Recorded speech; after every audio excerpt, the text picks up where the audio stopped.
হঠাৎ মাঠের মধ্যে একটি দৃশ্য দেখে আমি অবাক হয়ে যাই। কারণ একটি গাছের নিচে কয়েকজন ছোট ছোট বাচ্চা খেলা করছিল। তার মধ্যে একটি বাচ্চা অনেক বড় একটি ডাল কেটে ফেলে সেই গাছেরই। কিন্তু দুর্ভাগ্যজনক সেই বাচ্চাটি কথা বলতে অক্ষম। তাই চেষ্টা করলাম সেই সকল বাচ্চাগুলোর সঙ্গে প্রকৃতির আসল রূপ বোঝানোর, যে প্রকৃতি আমাদেরকে কতটা নিরাপদে রেখেছে। কথা বলতে হয় না। দেখতে পাচ্ছেন আমি মাঠের মধ্যে এসেছিলাম। তো সেই মাঠের মধ্যে অনেক ছোট ছোট বাচ্চা যারা এখানে গাছের তলায় বসে তারা নিরিবিলি জায়গাতে ছোট ছোট বাচ্চা খেলাধুলা করছে।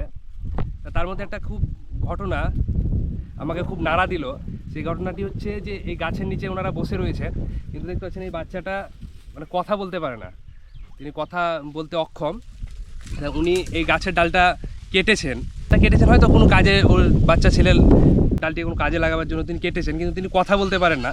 এটা খুব খারাপ লাগলো। তাকে যে বোঝাবো যে এটা কাটাটা ঠিক নয়, এই গাছের নিচে ওনারা বাচ্চাগুলো খেলাধুলা করছে। তা আরও যে সকল বাচ্চাগুলো এখানে রয়েছে প্রত্যেকেই পড়াশোনা করে, তারা সবাই জানে যে হ্যাঁ গাছ আমাদের কতটা কাজের। জানো তো সবাই গাছ কি কি দেয় আমাদের? সেই অক্সিজেন যে আমরা নিচ্ছি তার জন্য তো আমরা বেঁচে রয়েছি। হ্যাঁ, গাছ না থাকলে বেঁচে থাকবো। তাহলে গাছ যদি না থাকে আচ্ছা, তোমরা যে গাছের নিচে ছায়ায় বসে আছো, গাছটা যদি কেটে দেয় তাহলে আমরা এই ছায়ায় তোমরা এখানে বসতে পারবে না, যেভাবে তাপমাত্রা আছে। হ্যাঁ ঠিক আছে। তাহলে ওরা সবাই বুঝতে পারছে যে এই গাছটি যদি কেটে দেওয়া হয় তাহলে যে তাপমাত্রা, তাতে আমরা এখানে বসে খেলাধুলা করতে পারবো না, ছোট ছোট বাচ্চা।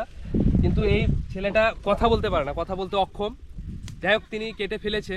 তাই ওনাকে হয়তো ও আমার কথা যে এই ডালটা কেটে দিয়েছো, আর কাটবে না। হ্যাঁ, ও বুঝতে পারছে যে গাছের ডালটা আমি কেটেছি ভুল করে, আর কাটবো না। ওকে যাই হোক বোঝানোর চেষ্টা করলাম, কথার মাধ্যমে হয়তো কথা শুনতে পাচ্ছে না, ইশারার মাধ্যমে বোঝানোর চেষ্টা করলাম। তা আমরা চেষ্টা করবো এইভাবে যে ছোটো ছোটো বাচ্চা তাদের মধ্যেও এই বিষয়টা ভরে দেওয়ার, যে গাছ আমাদের কতটা প্রয়োজনীয়। প্রত্যেকেই পড়াশোনা করে। তুমি কোন ক্লাসে পড়ো?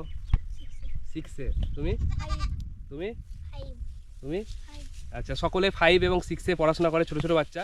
তারা এখানে ছোটো ছোটো বাচ্চা খেলাধুলা করছে গাছের নিচে। এই ডালটা উনি কেটে ফেলেছে।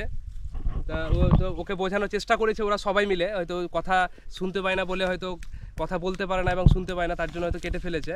তাই চেষ্টা করবো এভাবে ছোটো ছোটো বাচ্চাদের মধ্যে এই গাছের প্রতি যে সচেতনতা। তাহলে তোমরা সবাই গাছকে ভালোবাসো তো? আচ্ছা, গাছ কেউ কাটবে না। হ্যাঁ, চেষ্টা করবে গাছ লাগানোর। এই আগামীতে বর্ষা আসছে, চেষ্টা করবে তোমাদের বাড়ির আশেপাশে এবং যে কোনো ফাঁকা জায়গায়, এইসব জায়গাগুলোতে যদি পাও কোনো নিমের গাছ, কোনো দেশীয় গাছ, কদম এসে লাগিয়ে দেবে। হ্যাঁ, এইসব জায়গাতে লাগিয়ে দিলে হয়ে যাবে। এই তো মাঠের মধ্যে চেষ্টা করবে লাগিয়ে দেওয়ার। তাহলে সেই গাছটার নিচে তোমরা আগামী বছর বসে খেলতে পারবে। বুঝতে পেরেছো? আচ্ছা ঠিক আছে, ধন্যবাদ। আপনারাও চেষ্টা করবেন এইভাবে ছোটো ছোটো বাচ্চাদের মধ্যে এই গাছের প্রতি সচেতনতা ভরে দেওয়ার, যাতে ওরাও গাছের প্রতি ভালোবাসা তাদের বাড়ে, গাছ রোপণ করে।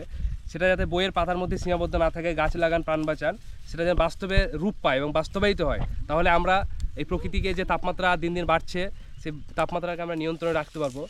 ধন্যবাদ। সকলে ভালো থাকবেন, সুস্থ থাকবেন।